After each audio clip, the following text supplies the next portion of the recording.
İqtisadiyyat naziri Mikayıl Cabbarov dövlətimizin başçısına və birinci xanıma Naxçıvan Sənaye Parkı barədə məlumat verdi. Bu sənaye parkı Azərbaycan prezidentinin 2024-cü ildə imzaladığı fərmanla yaradılıb.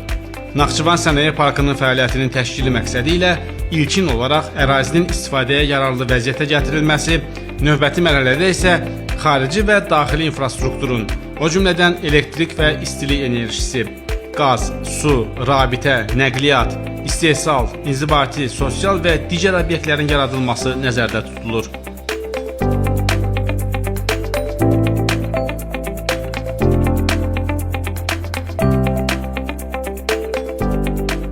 Naxçıvan şəhərinin cənub-qərb hissəsində Naxçıvan-Sədərək avtomobil yolunun cənubunda yerləşən bu sənaye parkı 310 hektar ərazini əhatə edəcək.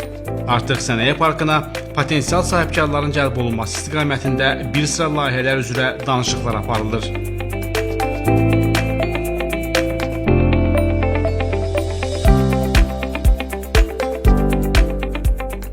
Ölkəmizdə hazırda 8 sənaye parkı fəaliyyət göstərir.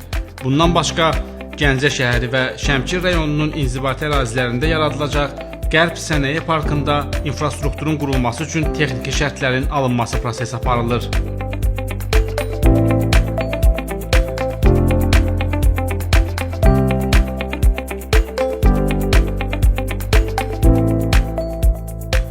Bu sənaye parklarında ümumilikdə 184 rezident qeydiyyata alınıb ki, onların da 101-i artıq fəaliyyət göstərir. İndiyədək rezidentlər tərəfindən 7,1 milyard manatdan çox investisiya cəlb edilib, 11.500-dən çox yeni iş yeri yaradılıb.